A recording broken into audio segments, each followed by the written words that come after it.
प्यारे बच्चों, एक बार फिर से तासर ऑनलाइन स्टडी में आप लोगों का खैर मकदम है, स्वागत है।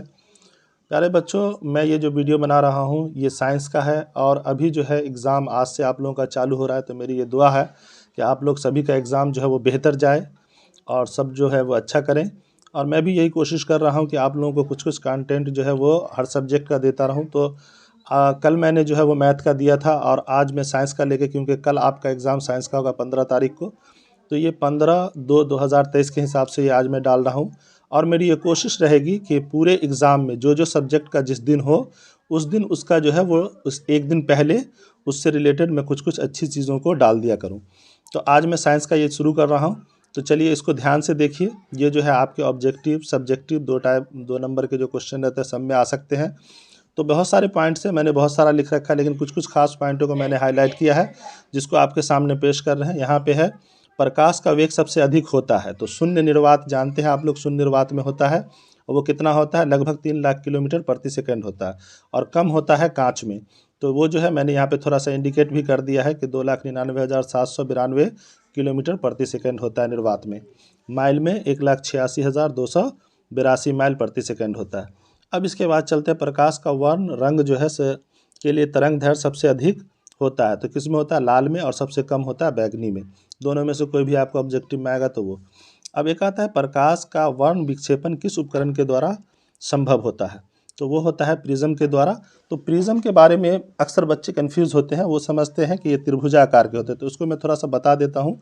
आगे मैंने प्रिज्म के बारे में और भी चीज़ लिखा है, लेकिन यहाँ पे मैं प्रिज्म का एक नमूना दिखा देता हूँ जो थोड़ा सा आप लोग इसको देखेंगे कि जैसे ये एक सतह है, तो एक नीचे की सतह है, इस पर मैंने दो कांच की इस तरह से सतह ले लिया।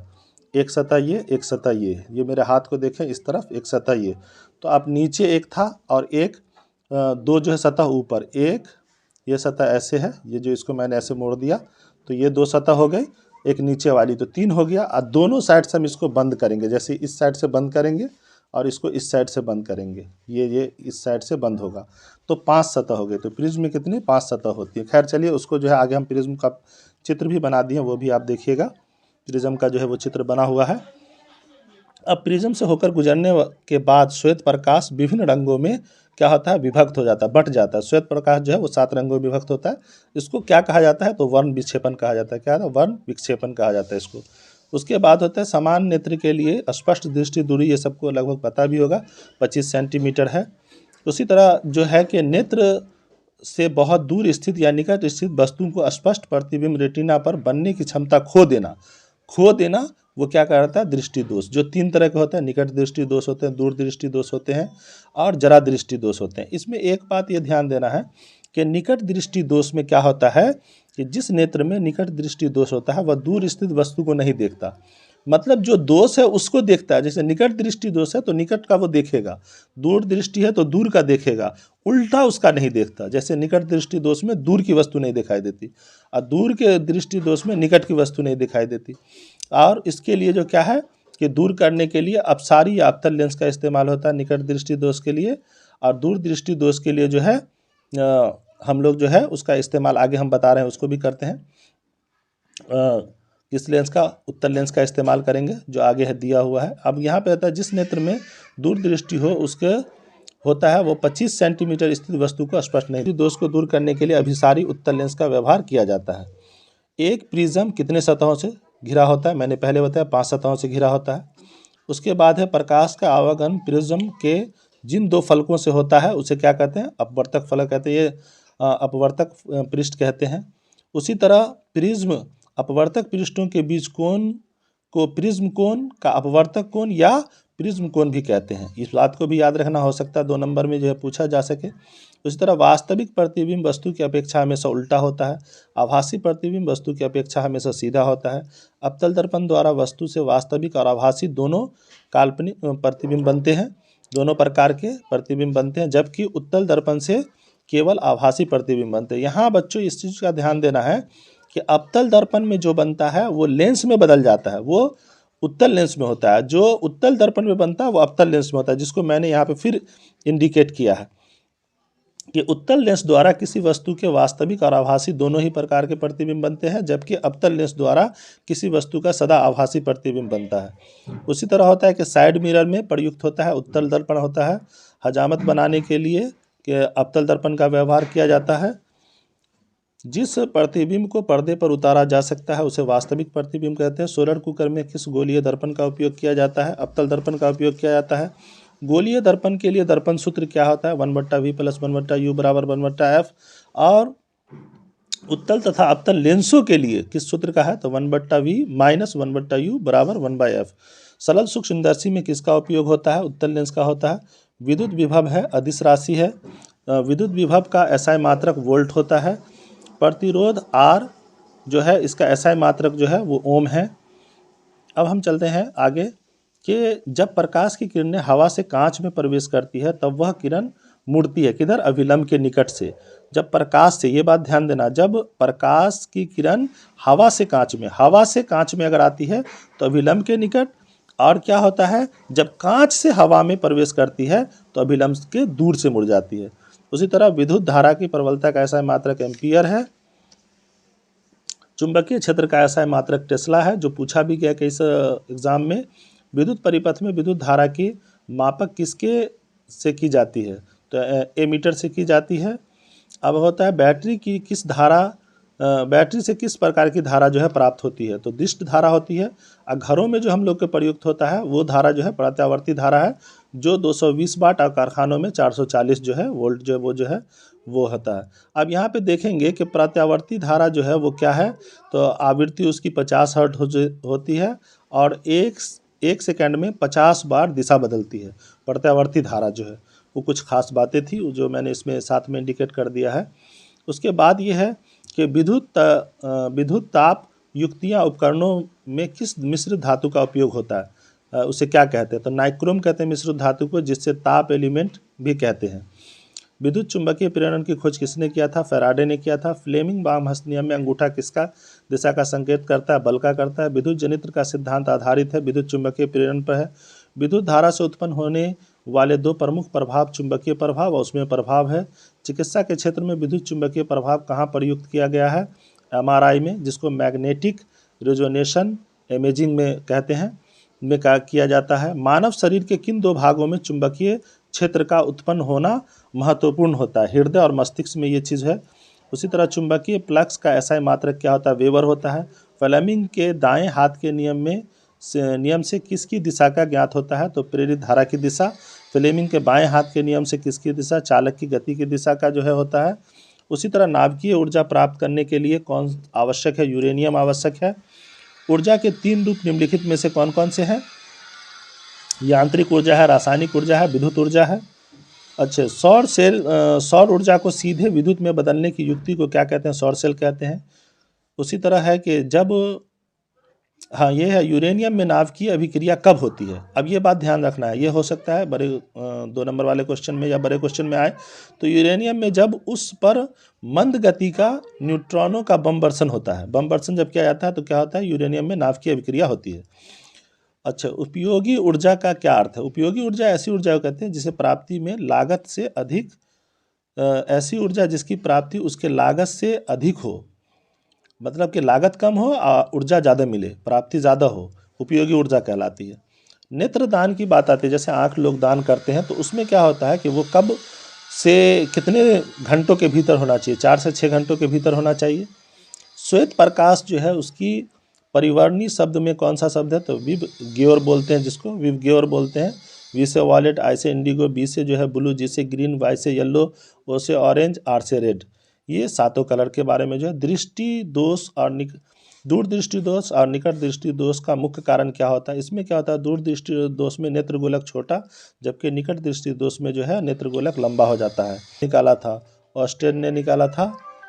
और जो है विद्युत ऊर्जा का व्यवसायी मात्रक क्या होता है? किलोवाट प्रति घंटा होता है। यह विद्युत ऊर्जा का मात्रक है। टंगस्टन किस ताप पर पिघलता है? 3500 डिग्री ताप पर पिघलता है टंगस्टन। आज विद्युत बल्ब तंतु बना होता है, टंगस्टन का बना होता है। और भी इम्पोर्टेंट है, यहाँ चलिए। ऑक्सीकरण अपकरण अभिक्रिया को रेडॉक्स अभिक्रिया भी कहा जाता है। द्रवीभूत petroleum gas, LPG liquefied petroleum gas जिसको भी कहते हैं, इसमें ब्यूटेन, प्रोपेन और जो है एथेन होता है। और इसमें जो है एक गंध के लिए जो है मरकैप्टन भी मिलाया जाता है, वो जो है वो एक गैस होती है जो गंध के लिए मिलाया जाता है, जाके हम लोगों को उसका पता चलता है। इसमें जो यहाँ पे मैंने दे दिया है कि C4H10 C3H8 C2H6 ये मिश्रण रहता है इसमें जो है। अच्छा, अब यहाँ पे आते हैं उदासीन विलयन का pH मान क्या होता है। उदासीन विलयन का मान जो होता है pH मान होता है वो 7 के बराबर होता है। अम्लीय का pH मान 7 से कम होता है तथा क्षारीय का मान जो है वो 7 से अधिक होता है। जिप्सम जिसको जो है 120 डिग्री पे गर्म करने पर प्लास्टर ऑफ पेरिस जो है वो बनाया जाता है जिप्सम को गर्म करके। अब यहाँ पे होता है कौन सी अधातु विद्युत का सुचालक होती है, तो ग्रेफाइट है। उसी तरह जो है किसी हाइड्रोकार्बन में कार्बन और कार्बन परमाणुओं के बीच 3 आबंध होते हैं। कार्बनों के दो गुना से 2 कम, मतलब कि ये जो आबंध होते हैं वो कार्बन के 2 गुना से 2 कम। तो यहाँ हम दे दिए C3H4, तो C को अगर 3 से गुना करेंगे 3 दूना 6, 6 से 2 कम 4। समझ लीजिए, वो देख के भी समझ सकते हैं और पढ़े भी होंगे, आप लोग को समझ में आता भी होगा। ये हम जल्दी जल्दी इसीलिए बोल रहे हैं कि ताकि ज़्यादा वीडियो लंबी ना हो जाए और कम टाइम में जो है ज़्यादा से ज़्यादा कंटेंट जो आप लोगों के पास पहुँचे। तो जल का अस्थायी खारापन दूर करने के लिए जो है क्या है, सोडियम कार्बोनेट Na2CO3 का उपयोग किया जाता है। बैटरी का जो अम्ल होता है वो बैटरी में सल्फ्यूरिक अम्ल होता है। गृह निर्मित किन्हीं 2 सूचक की बात आती है तो लाल गोभी पत्ता जो है वो है गोभी पत्ता और हल्दी। चींटी के डंक में एवं नेटेल के डंक में कौन सा अम्ल होता है, तो ये होता है मैथेनाइक अम्ल होता है। हमारे शरीर किस pH मान के बीच सही तरीके से कार्य करता है, तो 7.0 से लेकर 7.8 तक जो है ये काम करता है। pH स्केल का प्रास जो होता है वो 0 से 14 के बीच होता है। कौन सी अधातु कमरे के ताप पर जो है द्रव अवस्था में रहती है, अधातु।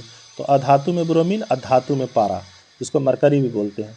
डाक पौधे से क्या समझते हैं, डाक पौधे कहते हैं इस प्रकार के पौधे को क्षारकीय पौधा से प्राप्त किया जाता है डाक पौधा, जिसका उपयोग अम्लीय डाक, जैसे हम जानते हैं कि अम्ल और क्षार मिलने पर क्या होता है, उदासीन होता है। तो जब अम्लीय जो होता है डंक जो होता है, जैसे मधुमक्खी वगैरह का डंक होता है, उसके उपचार के लिए इस पौधे का इस्तेमाल किया जाता है। हो सकता है ऐसा क्वेश्चन आता भी है तो आ भी जाए।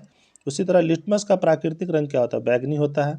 उसी तरह पेट उदर, मतलब कि हमारा जो पेट है उदर, उसमें किस अम्ल का निर्माण होता है, तो हाइड्रोक्लोरिक अम्ल का निर्माण होता है।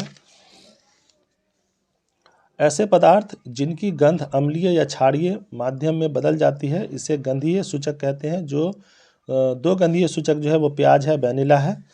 तांबा का मुख्य अयस्क कॉपर पैराइट और पारा जो है मुख्य उसके अयस्क, पारा का जो मुख्य अयस्क है वो है शनिवार। ये HGS जो है उसको शुद्ध सोना जो है वो 24 कैरेट होता है, लेकिन जो जेवर बनता है या जो भी जो सोने के आभूषण बनाया जाता है उसमें 22 कैरेट सोना जो है वो इस्तेमाल होता है, जिसमें 20 जो है भाग सोना का होता है, 2 भाग तांबा का होता है, इसका मिश्रण होता है उसमें। अब आता है जर्मन सिल्वर में क्या क्या रहता है, तांबा रहता है, निकेल रहता है, जस्ता रहता है। पृथ्वी पर कार्बन की मात्रा 0.02 है, लेकिन वायु में कार्बन डाइऑक्साइड की मात्रा 0.03 है, जो गर्म गैस है और इसकी वजह से जो है ग्लोबल वार्मिंग का भी खतरा जो है वो बढ़ रहा है। एसीटाल्डिहाइड का IUPAC नाम के जो है वो है इथेनॉल है। उसके बाद आता है कार्बन यौगिक के नामकरण की मुख्य 2 विधियां जो होती है वो एक होते है साधारण प्रणाली, एक है IUPAC प्रणाली है। वे कार्बनिक यौगिक जिनके अणुसूत्र समान होते हैं लेकिन भौतिक और रासायनिक गुण भिन्न भिन्न होते हैं, क्या है, उसको कहते हैं समावयवी क्या है कहते हैं। और ऐसी घटना को समावयवता कहलाती है। क्या कहलाती है, समावयवता। समावयवता 2 वर्गों में विभाजित किया जा सकता है, एक संरचनात्मक समावयवता और एक है त्रिविम समावयवता। पेड़ पौधों से प्राप्त कार्बन यौगिक में चीनी, स्टार्च, अल्कोहल, रेजिन और रबर मुख्य है। जीवाश्म ईंधन के बारे में अक्सर कुछ ना कुछ रहता ही है, तो इसको भी जो है देख लेंगे। और एक बात और भी दरख्वास्त है सभी बच्चों से कि आप इस जो है वीडियो को ज़्यादा से ज़्यादा जो लड़के एग्ज़ाम देने वाले, जो बच्चे एग्ज़ाम देने वाले, उनमें शेयर करें। मेरे इस चैनल को जो है वो लाइक सब्सक्राइब करें और अपने दोस्तों में शेयर भी करें। और मैं पूरे एग्ज़ाम ये कोशिश करूँगा कि हर पेपर का कुछ ना कुछ इस तरह से इम्पोर्टेंट बना के आप लोगों के सामने पेश करूँ।